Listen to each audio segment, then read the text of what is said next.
લક્ષ્ય ન્યૂઝ, એક નજર, એક લક્ષ્ય.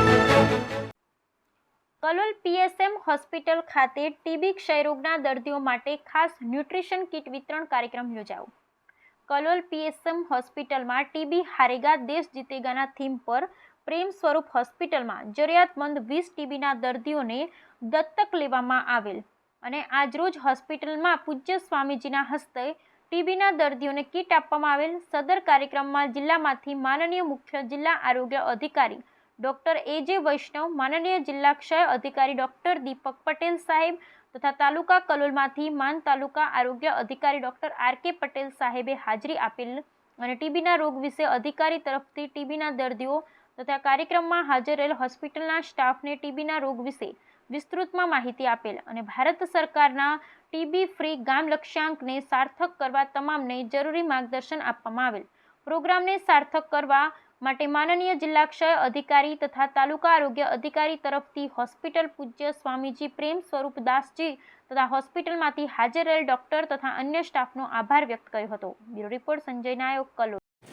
આપણા પ્રમુખશ્રી સાથે આપણા બંને સ્વામી સાહેબો અને સંસ્થાના આપણા સુપ્રિન્ટેન્ડન્ટ સાહેબશ્રી, સીડીએસઓ સાહેબ, અમારી ટીમના બધા સભ્યો બધા ખાસ આ પ્રોગ્રામમાં જેના માટે છે એવા આપણા ટીબીના દર્દીઓ અને સૌ એચઓડી અને સ્ટાફગણ બધા જાણીએ છીએ કે ટીબી વર્ષોથી આપણે રાજરોગ તરીકે ઓળખતા અને ટીબી થાય એટલે મોટે ભાગે એને સેનેટોરિયમમાં મૂકી આવતા અને ત્યાં ગામના ઘરની બહાર એની સારવાર થતી અને ઘણીવાર મોટે ભાગના મરી જતા, બહુ ઓછાને આપણે બચાવી શકતા. પણ સમય સાથે આપણે ઘણા બધા વિકાસ થયો છે, દવાઓ આવી ગઈ છે આપણી પાસે, ડાયગ્નોસિસ માટેની સગવડ આપણી પાસે વધી છે.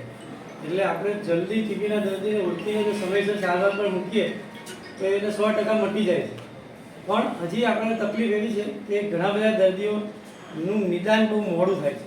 એ ફેફસામાં ઘણું બધું નુકસાન થઈ જાય પછી નિદાન થાય, પછી દવા આપીએ તો પણ એને પૂરેપૂરા સાજા કરી શકતા નથી. એના કારણે ટીબીમાં મરણનું પ્રમાણ પણ ખૂબ વધારે છે. ગાંધીનગર જિલ્લામાં દર મહિને 10 થી 12 દર્દીઓ ટીબીના કારણે મરી જાય. જો આપણે સમયસર એને શોધીને નિયમિત દવા અપાવી શકીએ તો આપણે એમને બચાવી શકીએ.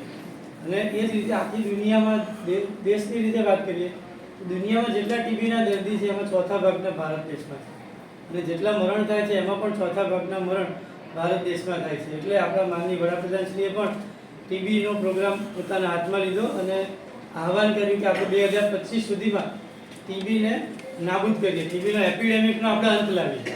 ફેકલ્ટી મેમ્બર્સ અને પેશન્ટ દર્દીઓ આજના ઉમદા કાર્યક્રમ ગોઠવવા બદલ આપણા સીઓ સાહેબ અને આપણા chairman president of our Swaminarayan યુનિવર્સિટીના શાસ્ત્રી શ્રી પ્રેમ સ્વરૂપદાસ એ બેની અથાગ પ્રયત્નને કારણે એક દર્દીની દવા તો ડૉક્ટરો કરે, એનું ડાયગ્નોસિસ ગવર્મેન્ટ ઓફિસરો બધા પાછળ પડીને કરાવે છે, કારણ કે ટીબીને આપણે ધડમૂળથી નાબૂદ કરવો છે એટલે. અને એમાં ગવર્મેન્ટની એટલી બધી સ્કીમો છે, ડૉક્ટરની પેશન્ટ્સને અને પેશન્ટના ડિસ્ટ્રીબ્યુશન ઓફ જે વર્કર હોય દવાઓનું કરે છે. એમાં એક આજનું જે ઉમદા કાર્ય છે આને એટલું સિરિયસલી લેતા નથી. કોરોના કરતાં પણ વધારે ડેન્જર છે. કોરોનાની અંદર આપણે મહામારી હતી, આવી જતી હતી.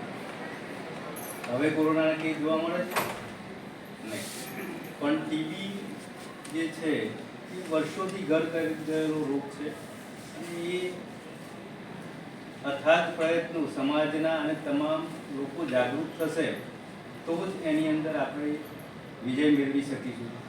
કારણ કે આની જાગૃતિ હજી ઘણી ઓછી છે. આપણા જિલ્લાની જ વાત કરીએ તો દર વર્ષે 2500 કેસ, એટલે બહુ મોટી વસ્તુ છે. અને દર મહિને 9 થી 10 ડેથ થાય છે અને એ પણ યંગ એજની અંદર 25 વર્ષ 35 વર્ષના વ્યક્તિઓમાં જ્યારે આવા રોગના કારણે ડેથ થતા હોય અને એમાં ખાસ અહીંયા દર્દી પણ ઉપસ્થિત છે એટલે એક વસ્તુ તમને કહીશ કે પોષણ તો આપશે અહીંયાથી, પણ સાથે સાથે તમારી અંદર જે કુટેવો રહેલી હોય, જે આદતો હોય, બીડી સિગરેટ પીવાની, તમાકુ ખાવાની, દારૂ પીવાની, આ પહેલી બંધ કરજો. ટીબીથી જો બચવું હોય અને ટીબીમાંથી મુક્ત થવું હોય તો આપણી જે આદતો છે એ બદલવી ખૂબ જ જરૂરી છે. અહીં ઉપસ્થિત સંતવરણ આરોગ્ય અધિકારી વિષ્ણુ સાહેબ, દીપક સાહેબ તેમજ સીઓ સાહેબ જે કોઈ અહીંયા ઉપસ્થિત રહેશે તે બધા, તેમજ આજે સ્ટાફ મિત્રો અને જે અત્યારે જે ટીબીના દર્દીઓ છે જેના માટે ઔપચારિકતા માટે ઉપસ્થિત રહેલા તમામ ટીબી દર્દીઓ, આ એક શરીરમાં રોગ કઈ રીતે આવશે અને કેવી રીતે આવશે એ કોઈ નક્કી કરી નથી આવ્યું. રોગનું નિમંત્રણ રોગ પોતે શોધી લે છે.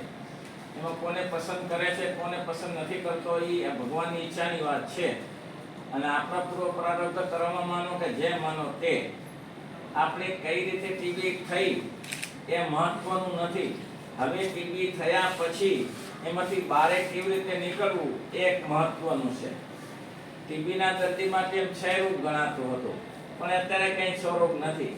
અત્યારે મેં જોયું કે ભલભલા છેલ્લે કોટી પહોંચેલા ધડધડાટ ઊભા થઈ જાય છે અને સમાજમાં પોતાનું સ્થાન જમાવે છે. અને આ રોગ એવો છે, અને સાહેબે વિષ્ણુ સાહેબે સરસ કહ્યું હતું કે તમે એટલું સાવધાન રહો કે સ્વચ્છતામાં રહો. તમારું ઘરનું ઝૂંપડું ગમે તેવું હોય, મકાન ગમે તેવું હોય, ચિંતા નથી, પણ આજુબાજુની સફાઈ કરવી તમારે જરૂરી છે. વ્યવસ્થિત ભોજન સારું તૈયાર કરવું એ તમારી જરૂર છે. કીટ આવ્યા પછી પણ આ કીટને નહીં અનુસરો તો કંઈ આ તરત નાશ ના થાય. નથી નાના નાના જુવાન છોકરાઓ છે અત્યારે તો આ બધાને ટીબી થયો, ટીબી ખાઈ નીકળી શકે, પણ એની ટ્રીટમેન્ટ થોડી લાંબી છે અને ટ્રીટમેન્ટ માટે આપણે પ્રયત્ન કરવો જોઈએ. કદાચ ને અહીંથી માનો ને સાહેબો તૈયાર કરી, મારું નામ તો અમથું લીધું, બાકી આ લોકો તૈયાર કરે છે સારી વસ્તુ. આ વસ્તુ જરૂરી છે, સમાજને ઉપયોગી હોય આપણે કરવું જરૂરી છે. સમાજ જેનાથી આગળ આવી શકતો હોય, સમાજ માટે કોઈ સ્થાન છે, એ સ્થાન કઈ અહીંયા ખાલી કોઈ પૂજાવા માટે સ્થાન નથી, કોઈ સ્થાનના અધિકારીઓ પૂજાવા માટે નથી. સ્થાનના અધિકારીઓ એટલા માટે જ બેઠા છે કે સમાજના ઉપયોગી બનીએ, સમાજમાં મદદરૂપ બનીએ. આ સ્થાન એવું છે કે અહીંયા ગમે તે કાર્યક્રમ કરી શકે છે, ગમે તે નાના મોટાની અહીંયા પોષણ પણ થાય છે. દરેકને માટે છૂટછાટ રાખીએ છીએ. હું લોકો પૂછે છે કે આટલા લોકો આવે તો ગુજરાતી પૂજા કરવા માટે ક્યાં સ્થાન રાખ્યું છે? સ્થાન એના માટે લોક ઉપયોગી માટે સ્થાન રાખ્યું છે. સ્થાન આપણે તૈયાર કર્યું છે લોક ઉપયોગી માટે કર્યું છે. ઘણા કષ્ટ સાધ્ય સ્થાન ઊભું થાય છે. એ જે સ્થાન ઊભું કરનારોને ખબર હશે શું જવાબદારીથી સ્થાન ઊભું કર્યું હોય, અને એ સ્થાન ક્યારે વ્યવસાયલક્ષી ના બની જાય એ હું પહેલેથી ઈચ્છું છું કે તમે માત્ર પૈસાને પ્રધાનપણું આપશો એવો અમારો લક્ષ્ય નતો. આ સ્થાન ઊભું કરતી વેળાએ અમારો લક્ષ્ય એક જ હતો કે કોઈ રીતે કરીને સમાજને પહોંચી વળીએ. સમાજમાં આવા દુઃખી દર્દીઓ, સાહેબે કહ્યું કે આપણે અહીંયા 2500 દર્દી જેવા હોય છે. આપણે દુઃખની લાગણી હોવી